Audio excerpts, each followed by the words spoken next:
vamos começar a resenha do Scratch, é claro, conversando com o secretário, que recebeu o nosso convite com muito carinho e está aqui hoje participando com a gente. Secretário, muito obrigado, viu, mais uma vez, pela sua participação, pela sua presença. Nós vamos falar não só do trabalho da secretaria, mas também de futebol. Sei que o senhor é um apaixonado por futebol. Sim. Vamos falar de Vila, Atlético, vai e vem do mercado que está fervilhando, os times goianos aí perdendo muitos jogadores, alguns tentando trazer. Mas o que eu queria abordar com o senhor logo de início é a respeito da reforma do Serra Dourada, que é uma notícia maravilhosa para o goiano, né, secretário? Nós temos aí uma atividade bastante específica para o Serra Dourada. Nós tivemos em 2019 uma paralisação dos jogos que aconteceram no Brasil como um todo, em função do processo da pandemia em 2020. E de lá para cá, nós fizemos muitas reformas no Serra Dourada, do ponto de vista que a gente fala que aquilo que não é visto, mas aquilo que é necessário. Exemplo, as questões de segurança. Trocamos toda a parte de saídas de emergência, estamos criando mais 6 novos, foram criados mais 6 novos portões de saídas de emergência que não tinha. Toda a parte de, vamos chamar de segurança em função do BEP, que eles exigiam, a parte de guarda-corpo, a parte em relação aos hidrantes, isso está sendo tudo modificado. A gente sabe das mudanças que existem por parte da legislação, das questões de segurança, e nós viemos adaptando essas situações. Secretário, existe muita resistência dos clubes, eu quero ouvir mais uma opinião mesmo do senhor, certo, em levar os clássicos para o Serra Dourada. Querem, por exemplo, o Goiás quer jogar na Serrinha, o Atlético. O Serra Dourada tem a cara do clássico, a Serra Dourada tem a cara do goiano, o senhor concorda com isso? Que tem que ser lá? Um Flamengo, por exemplo, tem que jogar no Serra Dourada?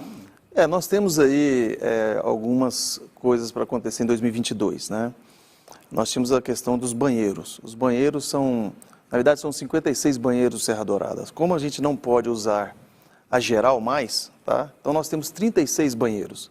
Esses 36 banheiros, em questão da vigilância sanitária, eles serão todos reformados. Nunca houve isso. São banheiros de 45 anos. Então o governador falou assim: Henderson, vamos arrumar os banheiros, vamos consertar os banheiros. Então são 36 banheiros, masculinos e femininos. Não tinham questões da acessibilidade, as pessoas com alguma deficiência física. Hoje nós vamos estar fazendo um trabalho, a partir de maio, junho, nós já estaremos, pode ser que venha antes, os 36 banheiros vão ser todos eles restaurados e reformados. Tínhamos a questão da iluminação do Serra Dourada. A iluminação do Serra Dourada são 46 anos, uma iluminação que você tem um custo de energia muito alto, porque as lâmpadas, elas não têm essa qualidade de tecnologia como hoje, que é o LED. Ela não é inteligente, ela não tem um sistema computadorizado.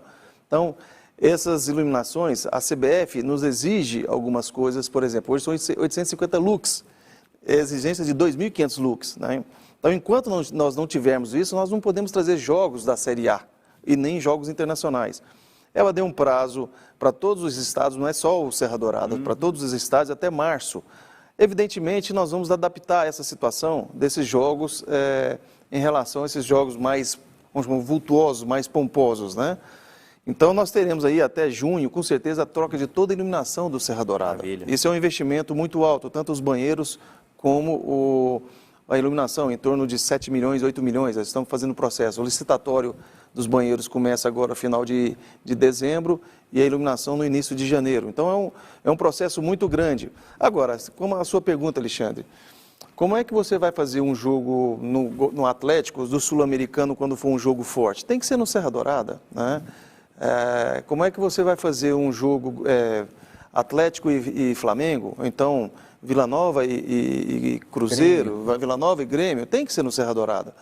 Nós sabemos que os estádios das nossas equipes goianas, com certeza, eles têm um atrativo maior, tem uma diminuição de custo maior, mas você tem que olhar não para o lado de custo, você tem que olhar para o lado da receita que os clubes podem trazer para eles, né?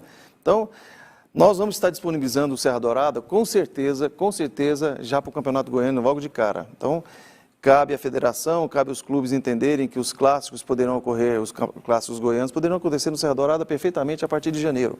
Nós temos um prazo aí de consertar algumas coisas da parte do Sercom com público, né? Porque nós tínhamos um Sercom sem público, agora nós temos um Sercom com público. O que é o Sercom? Toda a questão de segurança que o Corpo Bombeiro exige, né? Não tinha guarda-corpo, por exemplo.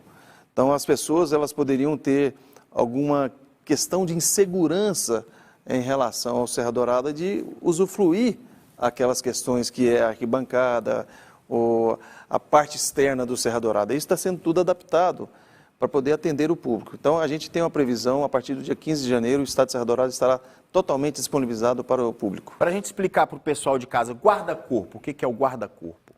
Por exemplo, quando você chega no Serra Dourada, você tem aquela parte externa, vamos supor, o anel externo. Você olha lá embaixo e você pode ter uma insegurança, você praticamente bate na altura da sua cintura. Então, exigiu 1,10 m, nós estamos dando toda a cobertura nesse sentido, né? Você tem as questões também, por exemplo, das separações de torcidas, né, que era um problema muito sério. Nós consertamos essa questão da separação para atender ao BEP e atender também ao Corpo de Bombeiros. No lugar daquela grade vai o quê? A grade, ela continuará. Foi uma experiência fantástica que foi feita a implantação, porque antes você tinha uma segurança que eram homens ali, né, e você não tinha jeito realmente de você bloquear quando tinha uma insegurança de um jogo, né? A outra coisa que nós acertamos isso junto com o batalhão foi a saída do time que tiver menor torcida, né? O time que tiver menor torcida é que vai sair, não importa se é uma torcida goiana ou se é uma torcida externa, ele terá a predileção de sair primeiro. São mudanças de processos organizacionais que você faz a coisa funcionar melhor. Ontem eu vi, secretário, primeiro agradecendo pela presença do senhor aqui, no jogo do Atlético, contra o Atlético do Paraná, eles fizeram uma divisão de torcida, mas não apenas com a grade. Eles isolaram mesmo, de forma que o torcedor nem via o outro. Deixaram a torcida do Atlético Mineiro num ponto que não era vista pela torcida do Atlético do Paraná. Isso parece que funcionou bem, não é? Funciona. São experiências, Evandro, que eu acho que a gente vai pegando o famoso benchmarking da coisa e vai ser implantado, né? O Estado está disponível para poder fazer essas adaptações. As questões de segurança, às vezes, não é somente dentro do estádio, né? Você tem todo um processo externo ao estádio, né? Uma recepção de uma torcida que vem de ônibus. Então, isso tudo é trabalhado dentro do Batalhão Especial de Eventos, exatamente para tratar essa situação, né? Então, é isso que nós estamos fazendo, esse trabalho de tentar levar o melhor público possível com menor incidências de acidentes possíveis. O Evandro falou aí a respeito do jogo de ontem, da decisão da Copa do Brasil. Um fato lamentável aconteceu. Antes do jogo, o ônibus do Atlético Mineiro foi apedrejado. Ali onde entram os jogadores, onde entram as delegações, algum esquema especial, alguma coisa será feita para evitar esse tipo de coisa em clássicos, em grandes jogos, secretário? Hoje nós temos o Batalhão Especial de Polícia de Eventos dentro do próprio Serra Dourada, está ali do lado. Foi feita toda a reforma, o batalhão, com recursos do própria polícia, reformou todo esse batalhão, exatamente para você dar condição de que, não só na recepção dos times, mas também na entrada dessas pessoas dentro do estado, né, que muitos vêm de ônibus, na sua grande maioria vêm de ônibus, né? Então você tem que dar esse tratamento, não só no local, uma coisa pontual, tem que ser um pouco mais de inteligência. É isso que o batalhão está fazendo. Secretário, esse dinheiro liberado pelo Ministério da Cidadania, 9 milhões de reais, o senhor falou que só a iluminação ultrapassa os 7 milhões. Então isso aqui vai ser uma quantia totalmente... Não, Evandro, o PLN foi aprovado pelo Ministério da Cidadania, nós estamos dando entrada a isso dentro do portal para poder começar a desenvolver o convênio. Independentemente desse recurso, o governador já autorizou para que a gente reformasse os banheiros. Os banheiros vão ficar na ordem dos 3 milhões e 600. A iluminação, 4 milhões e 400. Nós estamos falando de 8 milhões, tá? Qual que vai ser... Nós já fizemos um investimento muito alto, mais de 1,5 milhão toda essa parte de segurança. Esse outro 1 milhão nós vamos investir na capela. A capela deixou de existir, nós não temos mais a capela dentro do Serra Dourada. Chegamos lá e ela está toda... Não tem nada na capela. Então, conta até de casamentos, né? Então hoje nós vamos fazer uma capela ecumênica, né? Uma determinação do nosso governador, hoje, Henderson. Nós temos que fazer com que voltar ao Serra Dourada era preciosamente avaliado dessa forma, né? Você pega, nós estamos aí avaliando a questão do elevador, né? Elevador que sobe ali do lado, que muitos de vocês utilizam, né?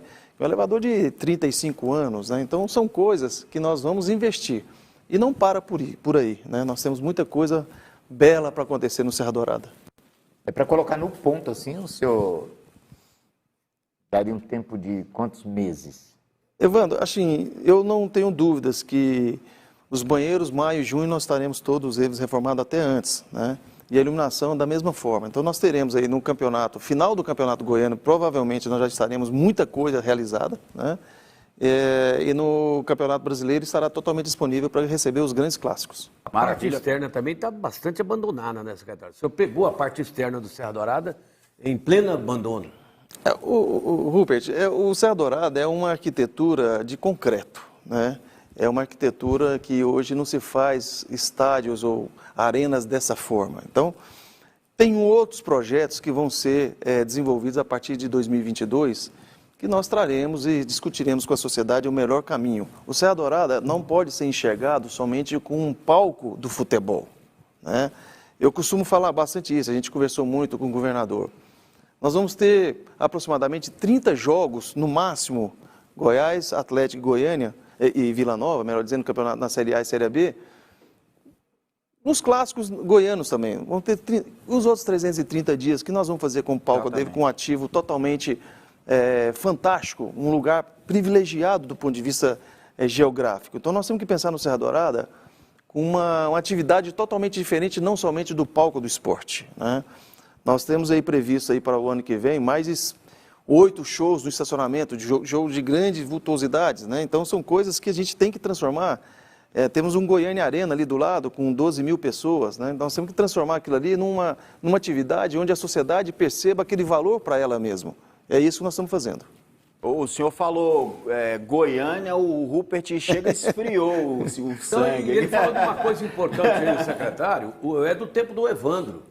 Nos áureos tempos do Galo, aí, secretário, Goiânia jogando com o Bio, aquele timaço, que Éber. O Goiânia sabia que ele concentrava ali acima da Secretaria de Esportes. Sim. Ali tinha concentração dos dois lados. O Vila já concentrou, o Goiás já concentrou. O estádio, ele foi capaz de ajudar os clubes. Do outro lado, onde era a federação, era um restaurante. Era um restaurante. Era para um restaurante, que nunca teve. É possível fazer isso, secretário? Colocar lá um restaurante. Se eu quiser levar minha família lá, vamos lá, vamos no Serra Dourada. Rupert, é tanta coisa importante. Não existe nenhum lugar no Brasil, nenhum palco, não tem nenhum estádio que você tenha 12 mil estacionamentos. Hoje é o único do Brasil. É o único no Brasil. Hoje eu participei de uma videoconferência tratando exatamente isso das oportunidades que as pessoas do Allianz Parque desenvolveu, Neoquímica Arena desenvolveu, Itaipava na Bahia. Então, todas as coisas que nós estamos aprofundando, né? São poucos lugares onde tem um estádio com um ginásio com 12 mil pessoas. Você tem ali o Maracanãzinho, você tem ali o Mineirinho, e praticamente são esses, mas ninguém tem 12 mil estacionamentos. Para vocês terem uma ideia, disposição de marca que nós temos uma região, são 65 mil veículos que passam ali todos os dias, né? Nós temos ali numa região de alto padrão de renda com baixo padrão de renda. Então, uma mescla de possíveis atividades de consumo. Então, nós estamos enxergando o Serra Dourada, não é simplesmente do ponto de vista fazer alguma coisa agora para o Serra Dourada, não pensando no futuro, nos seus 20 anos, 30 anos. É isso que nós estamos tratando no Serra Dourada. Eu fiquei sabendo, inclusive, secretário, que essa reunião, esse curso foi para mais de 2 horas, disse que foi... Foram 2 horas, eu fui mediador, né, com alguns questionamentos. Eu já visitei muitos estádios aí, tratando essas questões de oportunidades, né? Nós temos que transformar o Serra Dourada numa atividade onde nós teremos shows, teremos jogos de futebol, teremos atividades, teremos coisas que divirtam a sociedade. Não tem jeito de acabar com aquele feirão lá não, secretário? Esse é um desafio, é um contrato até 2025 que nós estamos tratando essa situação. É um contrato que não acaba, ele não tem fim, Acabou de falar o prazo, 2025.